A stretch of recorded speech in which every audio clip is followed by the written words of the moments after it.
Sen varsan sevdiğim bir dua gibi, sen varsan sevdiğim bir rüya gibi.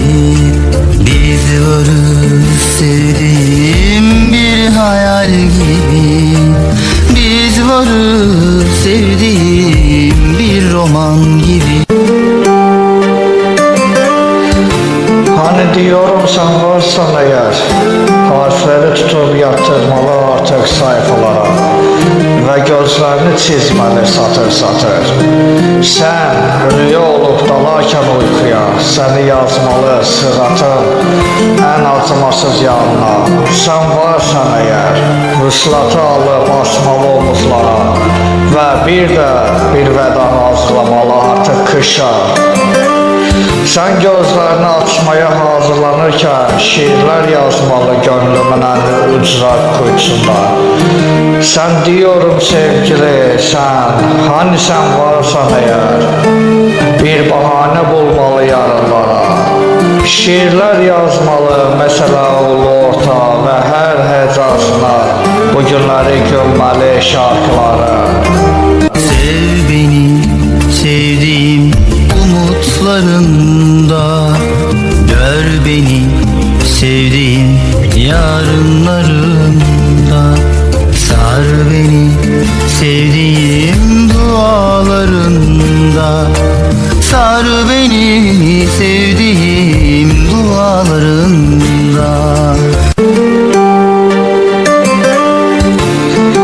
Sev beni sevdiğim, çünkü ben düşlerinin hülyası.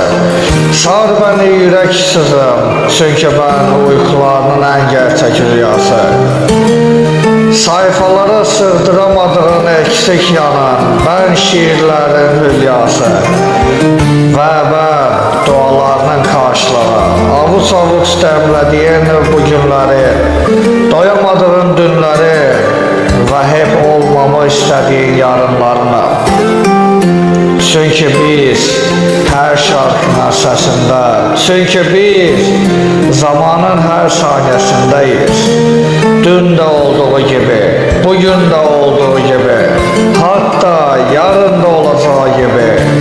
Bu şarkı ne sana ne de bana asla yetmeyecek. Bu şarkı ne sana ne bana yeter.